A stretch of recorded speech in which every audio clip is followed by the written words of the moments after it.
Our reading today is found in Deuteronomy chapter 25, verses 5 through 12. This is the word of Yahweh. When brothers reside together and one of them dies and has no son, the wife of the deceased shall not be married outside the family to a stranger. Her husband's brother shall go into her, taking her in marriage, and performing the duty of a husband's brother to her. And the firstborn whom she bears shall succeed to the name of the deceased brother, so that his name may not be blotted out of Israel. But if the man has no desire to marry his brother's widow, then his brother's widow shall go up to the elders at the gate and say, My husband's brother refuses to perpetuate his brother's name in Israel. He will not perform the duty of a husband's brother to me. Then the elders of his town shall summon him and speak to him. If he persists, saying, I have no desire to marry her, then his brother's wife shall go up to him in the presence of the elders, pull his sandal off his foot, spit in his face, and declare, This is what is done to the man who does not build up his brother's house. Throughout Israel his family shall be known as the house of him whose sandal was pulled off. If men get into a fight with one another, and the wife of one intervenes to rescue her husband from the grip of his opponent by reaching out and seizing his genitals, you shall cut off her hand. Show no pity. In a few chapters later in Deuteronomy, in chapter 29, verses 10 through 15, God would say the following to Israel through Moses. You stand assembled today, all of you, before Yahweh your Elohim, the leaders of your tribes, your elders, and your officials, all the men of Israel, your children, your women, and the aliens who are in your camp, both those who cut your wood and those who draw your water, to enter into the covenant of Yahweh your Elohim, sworn by an oath, which Yahweh your Elohim is making with you today, in order that he may establish you today as his people, and that he may be your Elohim, as he promised you, and as he swore to your ancestors, to Abraham, to Isaac, and to Jacob. I am making this covenant, sworn by an oath, not only with you who stand here with us today before Yahweh our Elohim, but also with those who are not here with us today. Jesus spoke in a way similar to that of Moses when he prayed the following in the Gospel according to St. John chapter 17, verses 20 to 21. I, Jesus speaking, ask not only on behalf of these, his apostles who were with him, but also on behalf of those who will believe in me through their word, that they may all be one. As you, Father, are in me and I am in you, may they also be in us, so that the world may believe that you have sent me. We might also recall that the commandment from the covenant of Sinai that Jesus said was the greatest, or first commandment, was Deuteronomy chapter 6, verses 4 through 9, which told the Israelites that one of the ways in which they were to love the Lord their God with all their heart, selves, and strength was by teaching all that God had said and done to their children. And later, in the oracles of the prophet Malachi, when God was condemning the men of Israel for divorcing their wives once they passed the age of childbearing, God said the following in Malachi chapter 2, verses 13 through 16. And this you do as well. You cover Yahweh's altar with tears, with weeping and groaning, because he no longer regards the offering or accepts it with favor at your hand. You ask, why does he not? Because Yahweh was a witness between you and the wife of your youth, to whom you have been faithless, though she is your companion and your wife by covenant. Did not one Elohim make her? Both flesh and spirit are his. And what does the one Elohim desire? Godly offspring. So look to yourselves, and do not let anyone be faithless to the wife of his youth. For I hate divorce, says Yahweh, the Elohim of Israel, and covering one's garment with violence, says Yahweh of hosts. So take heed to yourselves, and do not be faithless. What does the one God desire? Godly offspring. That is, future generations to know and to revere him. All of these passages illustrate God's unique concern not only for humans who have lived and are living, but also for all humans who will live. God is concerned not only with his faithful ones from the past, nor simply with humans who are living today, but God is concerned that the faith delivered to the ancients and received by those in the present be preserved for those yet to be born. God's covenant and promises are for all time. Some of Jesus' strongest warnings, too, were made with respect to children in the future. In all three of the synoptic Gospels, that is, Matthew, Mark, and Luke, Jesus gave similar warnings. The following teaching of Jesus can be found in the Gospel according to St. Matthew, chapter 18, verses 1 through 7. At that time, the disciples came to Jesus and asked, "Who is the greatest in the kingdom of heaven?" He called a child, whom he put among them, and said, "Truly I tell you, unless you change and become like children, you will never enter the kingdom of heaven. Whoever becomes humble like this child is the greatest in the kingdom of heaven. Whoever welcomes one such child in my name welcomes me. If any of you put a stumbling block before one of these little ones who believe in me, it would be better for you if a great millstone were fastened around your neck and you were drowned in the depth of the sea. Woe to the world because of stumbling blocks. Occasions for stumbling are bound to come, but woe to the one by whom the stumbling block comes." According to Jesus, the greatest in the kingdom of heaven is the one with the lowest position on earth, which would have been children in the households of the Roman Empire.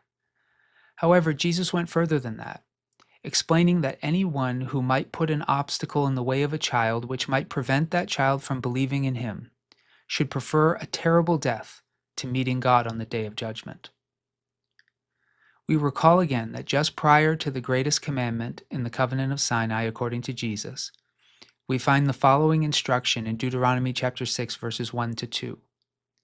"Now this is the commandment, the statutes and the ordinances that Yahweh your Elohim charged me to teach you to observe in the land that you are about to cross into and occupy, so that you and your children and your children's children may fear Yahweh your Elohim all the days of your life, and keep all his decrees and his commandments that I am commanding you, so that your days may be long." Why does God care so much about children and their upbringing in the fear of him? Well, again, we might recall that when God created the first human, it was God who observed that it was not good for the human to be alone.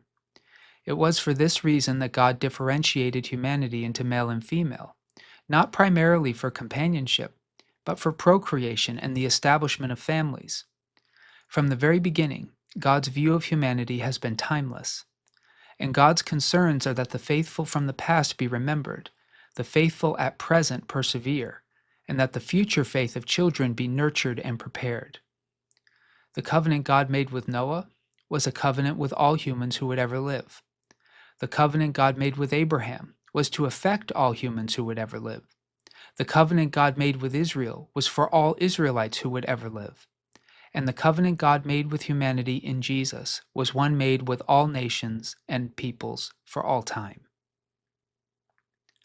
Covenants such as these require an eye to the future, and the covenant of Sinai is full of concern for future generations. And this concern is at the heart of the passage we're considering in our discussion today. It begins with a law called by most historians the Levirate Law. It's stated as follows in Deuteronomy chapter 25, verses 5 through 6. "When brothers reside together and one of them dies and has no son, the wife of the deceased shall not be married outside the family to a stranger. Her husband's brother shall go into her, taking her in marriage and performing the duty of a husband's brother to her. And the firstborn whom she bears shall succeed to the name of the deceased brother, so that his name may not be blotted out of Israel." It's important to remember that the covenant God made with Israel had much to do with Israel's occupation and preservation of a particular geographical territory. When the Israelites finally conquered the land of Canaan under the leadership of Joshua, God distributed the Holy Land among his people, assigning specific territories to each of the tribes and assigning specific plots of land within each tribe to each family. The preservation of this gift of God to each family was so important to God that he also commanded the people to return any land that had been sold to the original family every 50 years. The law that we see described in Deuteronomy chapter 25, 5 through 6, grows out of this preservation of family inheritances, which God sees as the preservation of his own gifts to each family. In Israel, firstborn male sons were to inherit the land possessed by their forebears. Well, what would happen if a man died without a male heir? Presumably, his share of the estate would be inherited by his surviving brothers. However, this was an undesirable solution for God.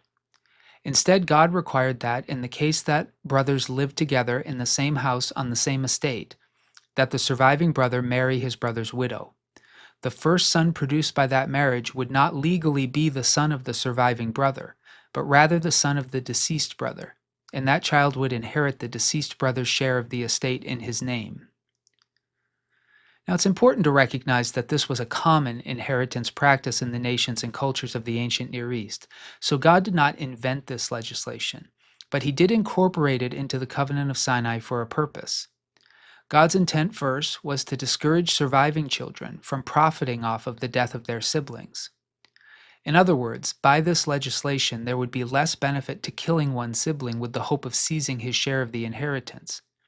It would most likely be for this reason that a surviving son would resist marrying his brother's widow, and why the rebuffed widow was permitted and even required to humiliate the man publicly by removing his sandal and spitting at him. Dr. Peter Craigie has explained this reality in his commentary on Deuteronomy in the New International Commentary on the Old Testament series as follows. The reason why a brother might refuse to marry the widow probably is to be found in a desire for personal gain. If he married the woman and there was a male child, that child, who would legally be the son of the deceased man, would inherit his father's property. In the absence of such a child, however, the surviving brother might hope to inherit the property of his deceased brother. See, for instance, Numbers chapter 27, verse 9, and this would apply only if the widow had no children at all, male or female. If such were the motive, it deserved the reprobation of the community. God's intent, second, was to secure the ongoing support and care for the deceased brother's childless widow, who in Israel would be incapable of caring for herself if she did not find another husband. And perhaps most important of all to God was the concern that all those with whom He had covenanted in the past would continue to be represented fully in God's covenant community throughout time. The loss of a potential heir to the kingdom promises of God is unacceptable to God, which is why Jesus Himself warned that anyone who caused a child born into one of His faithful families to stumble should prefer a horrible death to the day she or he will meet God at the judgment. In other words, once a family has entered into covenant with God, God's explicit hope is that all the generations of that family would walk with Him forever. Any less than this is a catastrophic loss to God, and one that He would not and will not overlook. The law of God explained in Deuteronomy chapter 25, verses 11 through 12 operates similarly. It reads as follows: If men get into a fight with one another, and the wife of one intervenes to rescue her husband from the grip of his opponent by reaching out and seizing his genitals, you shall cut off her hand. Show no pity. Again, this prohibition against seizing or damaging a man's genitals during a fight is due to the procreative purpose of those organs. By seizing or damaging a man's genitals, a stumbling block has been placed before future generations, potentially preventing any from being born of this man. Just as barrenness was difficult for women to bear in Israel, impotence or being a eunuch was shameful for men.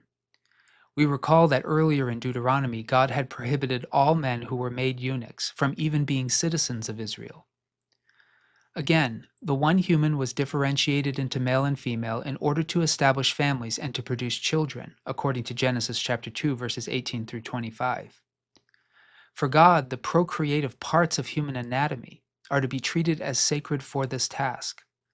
Using sexuality for other purposes, or damaging these organs deliberately, has been prohibited by God. Why?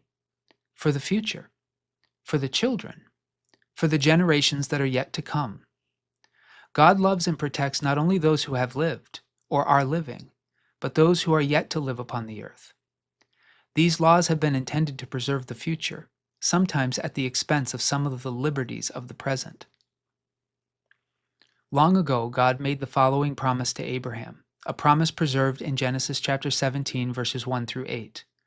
When Abram was 99 years old, Yahweh appeared to Abram and said to him, I am El Shaddai. Walk before me and be blameless, and I will make my covenant between me and you, and will make you exceedingly numerous.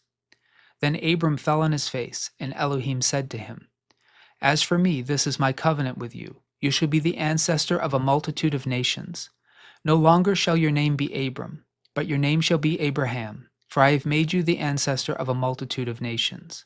I will make you exceedingly fruitful, and I will make nations of you, and kings shall come from you. I will establish my covenant between me and you and your offspring after you throughout their generations, for an everlasting covenant, to be Elohim to you and to your offspring after you. And I will give to you and to your offspring after you the land where you are now an alien, all the land of Canaan, for a perpetual holding, and I will be their Elohim. All the covenants God has ever made with humanity have had an eye towards the future. As God said to Abraham, He has said in every covenant He has ever made, I will establish my covenant between me and you and your offspring after you throughout their generations. God cares about the future. They were in His mind when He made the promises to our ancestors. We who share the faith of Abraham were part of that future when God made this promise, and our descendants are included in that promise as well. As King David wrote in Psalm 103, verse 17, But the steadfast love of Yahweh is from everlasting to everlasting on those who fear Him, and His righteousness to children's children, to those who keep His covenant and remember to do His commandments. In the new covenant of Jesus, too, God has remained constant in His concern for children born in households which are in relationship with Him. St. Paul the Apostle wrote the following to the Christians in Ephesus in Ephesians chapter 6, verses 1 through 4. Children, obey your parents in the Lord, for this is right. Honor your father and mother. This is the first commandment with a promise, so that it may be well with you and you may live long on the earth. And fathers, do not provoke your children to anger, but bring them up in the discipline and instruction of the Lord. Sexuality, marriage, and family are gifts entrusted to the present for the sake of the future. May all who seek to use these things for other purposes, may all those who would fail to hold these gifts and their instruments sacred, and may all those who would discourage or put obstacles in the way of children to continuing in the faithfulness of their parents, heed the warning given to all such people by Jesus Himself.